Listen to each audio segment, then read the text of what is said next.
Fifth chapter का next part chemistry in everyday life. उसमें हमने जो आपके एसिड बेस कॉन्सेप्ट है, अम्लक्षार अवधारणा और आपके जो दैनिक जीवन में काम आने वाले कुछ महत्वपूर्ण रसायन है उनके बारे में पढ़ लिया। अपना जो नेक्स्ट पार्ट है वो है सोप एंड डिटर्जेंट, साबुन तथा अपमार्जन। तो ये जो पार्ट है ये वेरी इंपॉर्टेंट। इसमें से दो क्वेश्चन बनते हैं साबुन तथा अपमार्जन में। एक जो क्वेश्चन है वो क्वेश्चन यूनिवर्सल है कि भाई आपके जो साबुन होते हैं वो कठोर जल में झाग नहीं देते हैं, अपमार्जन कठोर जल में झाग देते हैं, इंपॉर्टेंट क्वेश्चन है।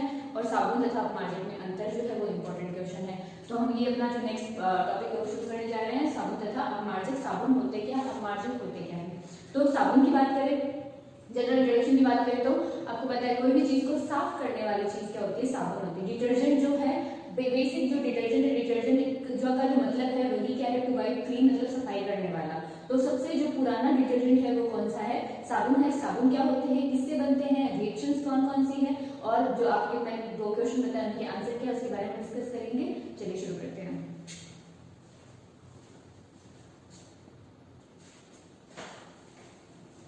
तो सोप्स की बात करें, साबुन क्या होती है, soaps are generally mixture of sodium and potassium salt of high fatty acid. तो जो साबुन होती है वो सामान्यतः क्या होती है, मिश्रण होती है किसका, सोडियम तथा पोटेशियम लवणों का उच्च वसीय अम्लों के जो सोडियम और पोटेशियम लवण होते हैं उनका जो मिश्रण होता है वो क्या होती है, साबुन होती है। मतलब जो आपके हाई फैटी एसिड जो नेचर से सीधे डायरेक्ट में हमें मिलते हैं, जब हम उनको क्या करते हैं, उनका जो प्रोसीजर होता है उसके जो सोडियम तथा पोटेशियम के जो सॉल्ट होते हैं हाई फैटी एसिड के उच्च वसीय अम्लों के सोडियम तथा पोटेशियम लवणों के का जो मिश्रण होता है वो क्या होती है, सामान्यतः साबुन होती है।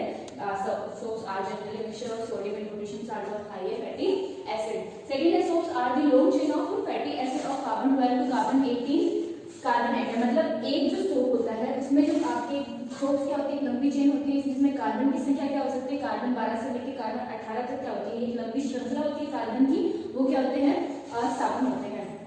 Next these obtained by heating fatty acid with aqueous solution of sodium hydroxide और potassium hydroxide।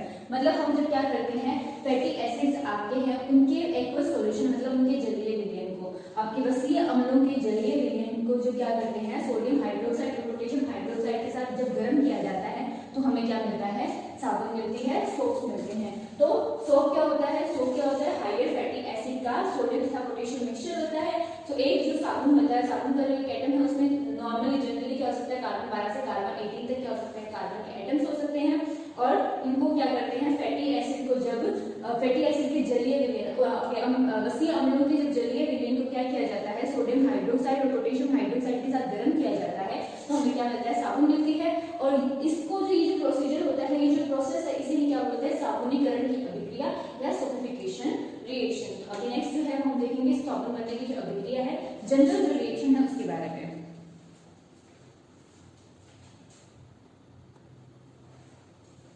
बात करें साबुनीकरण की अभिक्रिया की, सोपोनिफिकेशन की, तो देखिए हाई फैटी एसिड हमने लिए CH2COR। तो यहाँ पे R क्या है, R यहाँ पे कोई एल्किल चेन है, यहाँ पे मतलब एक लंबी श्रृंखला मान लो कार्बन की, ये कार्बन एटम क्या है अपने लिए अननोन है, ठीक है। एल्किल जो आपकी श्रृंखला होती है इसको रिप्रेजेंट करने का तरीका होता है, इसको क्या करते हैं, R से शो कर सकते हैं। तो ये कोई एल्किल चेन है, तो CH2COR। कार्बन जो होता है, कार्बन के बारे में जनरल बात करेंगे तो कार्बन का एक एटम होता है वो क्या करता है, 4 बॉन्ड फॉर्म करता है। मतलब एक कार्बन क्या करता है, 4 बॉन्ड फॉर्म करता है। तो यहाँ पे कार्बन देखें, यहाँ पे कार्बन है तो 1 2 3 4, इसका एक और दो बॉन्ड क्या है, हाइड्रोजन के साथ क्या बना हुआ है, दूसरा क्या बना हुआ है, कार्बन के साथ बना हुआ, और एक जो बॉन्ड है वो किसके साथ बना हुआ है, कार्बन के साथ बना हुआ है। तो यहाँ पे कार्बन कहते हैं 4 बॉन्ड, 4 कार्बन की ये खासियत होती है उसकी, यहाँ से संयोजकता क्या होती है, वैलेंसी क्या होती है, 4 होती है, इसमें 4 बॉन्ड फॉर्म करता है। तो CH2COR और CH2COR क्या है, एक फैटी एसिड है, उच्च वसीय अम्ल है। मतलब ये R जो है वो क्या अपने लिए अननोन है, तो ये कार्बन 12 से लेकर कार्बन 18 के बीच में कितनी भी हो सकती है, तो ये R अपने लिए अननोन है, इसलिए इसको क्या करते हैं, R से रिप्रेजेंट कर दिया। क्या था कि फैटी एसिड को क्या करते हैं, सोडियम हाइड्रोक्साइड के साथ गर्म करते हैं। तो ये हमने क्या लिया, सोडियम हाइड्रोक्साइड लिया। 3 सोडियम हाइड्रोक्साइड हमने लिए मॉलिक्यूल्स को हम क्या लिख सकते हैं, ये लिख सकते हैं NaOH एंड NaOH, 3 बार हमने लिए, ठीक है। अब जब ये टूटता है, ठीक है, तो ये क्या रिलीज करता है, ये आपके RCOO- में टूटता है, और ये RCOO- माइनस में टूटता है। ये जब टूटता है तो ये क्या बनाएगा, Na प्लस और OH माइनस बनाएगा। तो यहाँ पे प्लस क्या है, ये प्लस है, ये प्लस है, जब ये टूटा तो इस पे प्लस चार plus minus minus minus plus minus minus plus minus, इस तरह से जब ये टूटते हैं तो अब प्लस वाला क्या करेगा, माइनस वाले के साथ जाएगा, माइनस वाला क्या करेगा, प्लस वाले के साथ जाएगा। तो हम क्या लिख सकते हैं, CH2 यहाँ से OH, तो CH2OH, यहाँ से CHOH CHOH, CH2OH CH2OH, फिर बचा क्या, RCW माइनस, तो साथ में क्या जुड़ जाएगा Na, तो 3ROO Na क्या हो गया आपका, बाहर निकल गया।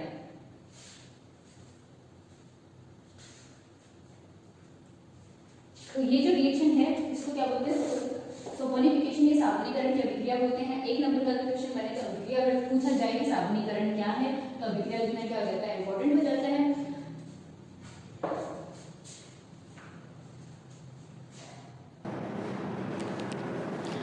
तो आप साबुनीकरण की अभिक्रिया देख ली, सोपोनिफिकेशन देख लिया। नेक्स्ट है अपना डिटर्जेंट या फिर अपमार्जक। अपमार्जक क्या होते हैं, तो अपमार्जक क्या होते हैं देखेंगे, detergents are sodium alkyl sulphate और sodium alkyl benzene sulfonate.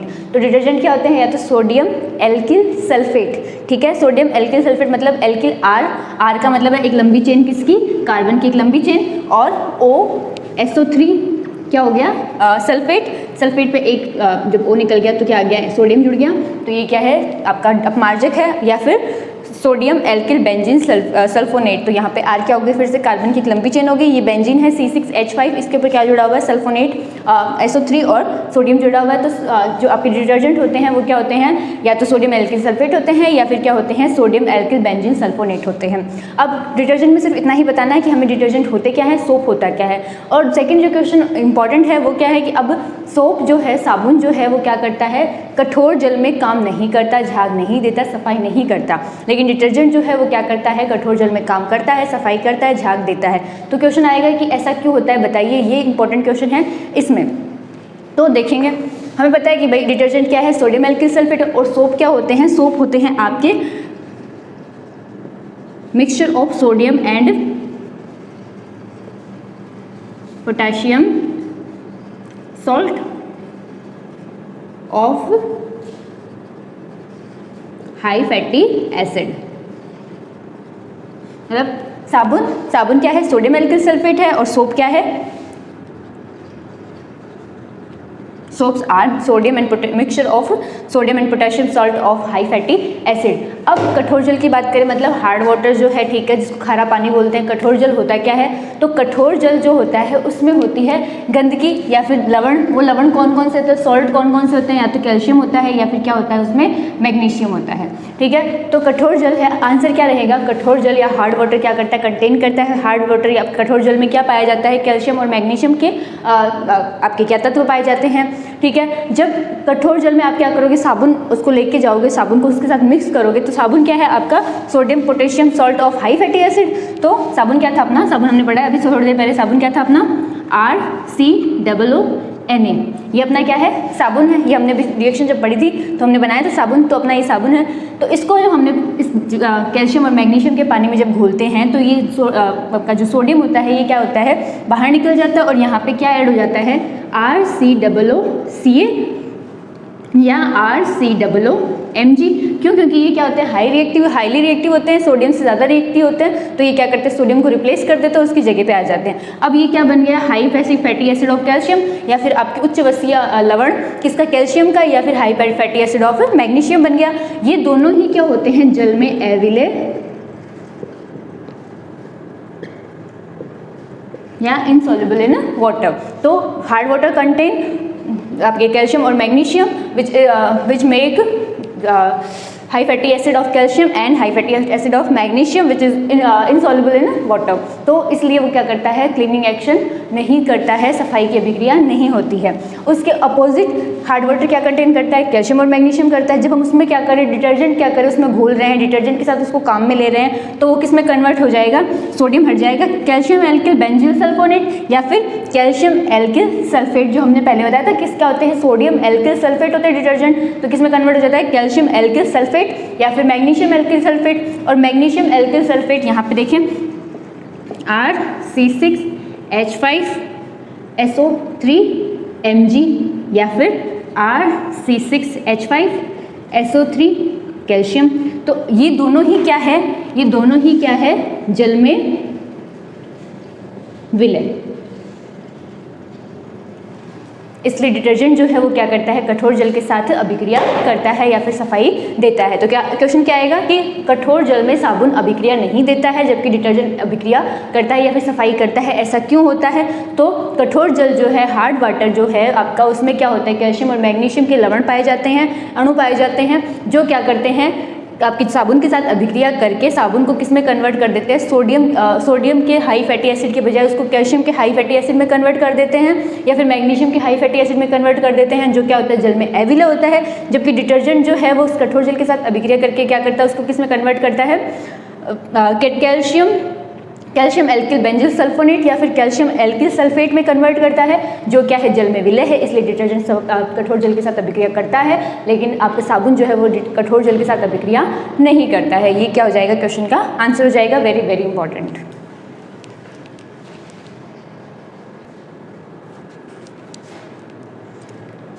Next अपना है micelle formation and cleaning action with soap. तो मिश्रल फॉर्मेशन या मिश्रल निर्माण की प्रक्रिया और साबुन के साथ सफाई की अभिक्रिया। तो मिश्रल का मतलब क्या हो गया, सबसे पहले आप क्या करोगे, आपके पास साबुन, आपको कपड़ा साफ करना है तो आप साबुन कपड़े पे लगाओगे तो साफ हो जाएगा? नहीं, हम क्या करेंगे, पानी में मिलाएंगे।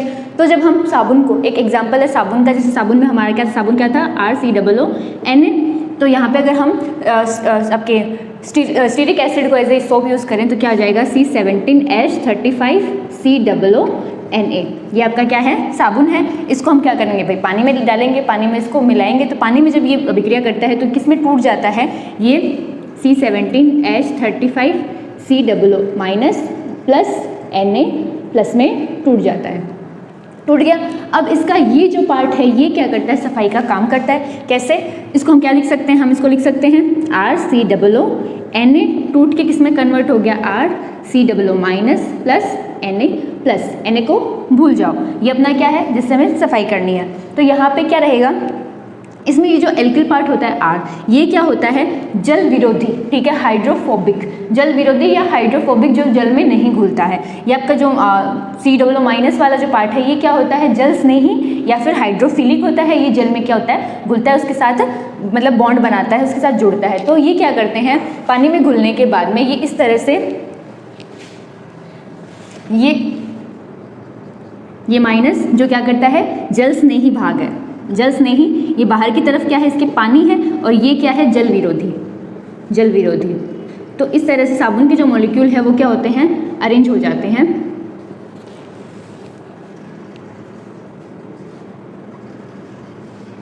ये संरचना जब ये बना लेते हैं तो इस संरचना को हम क्या, इस संरचना के निर्माण को जब क्या होता है, जल स्नेही, जब जल स्नेही भाग क्या जल की तरफ और जल विरोधी भाग अंदर की तरफ रहता है, पूंछ की तरह, ये पूंछ बन गए तो ये हेड बन गया। तो इस तरह की जब स्ट्रक्चर बनाते हैं, ये स्ट्रक्चर किसकी स्ट्रक्चर है, मिश्रल स्ट्रक्चर है, जिसको बोलते हैं मिश्रल संरचना। तो ये क्या, ये मिश्रल संरचना है, ऑल्सो इम्पॉर्टेंट। अब ये नेक्स्ट अपना है कि क्लीनिंग एक्शन विद सोप। तो सफाई के साथ ये सफाई का काम कैसे करते हैं, तो ये कहते हैं कि भाई जैसे आपके ऑयल है, ग्रीस है, ये क्या होते हैं, मोस्ट ऑफ सारे क्या होते हैं, जल में नहीं घुलने वाली चीज़ें होती है। तो जो चीज़ जल में नहीं घुलती वो किस में घुलेगी, जो चीज़ खुद जल में नहीं घुल रही। अब यहाँ पे आपका जो एल्किल पार्ट है वो क्या है, जल विरोधी है। तो ये क्या करता है, ऐसी चीज़ जो जल में नहीं घुलती है उसको अपने में घोल लेता है या फिर उसमें इसके साथ जोड़ लेता है। तो सपोज करो ये कोई कपड़े की सरफेस है, यहाँ पे आपकी ड्रॉप ऑफ बूंद ग्रीस जो जल में क्या है, अविलय है, वो है। साबुन जब आपने इस पे लेके आए साबुन, तो ये इसके चारों तरफ किसका निर्माण होगा, मिश्रल का निर्माण होगा। तो साबुन का जो भाग जल में नहीं घुलता, जल विरोधी भाग, वो क्या करता है, इसके साथ आके चिपक जाता है।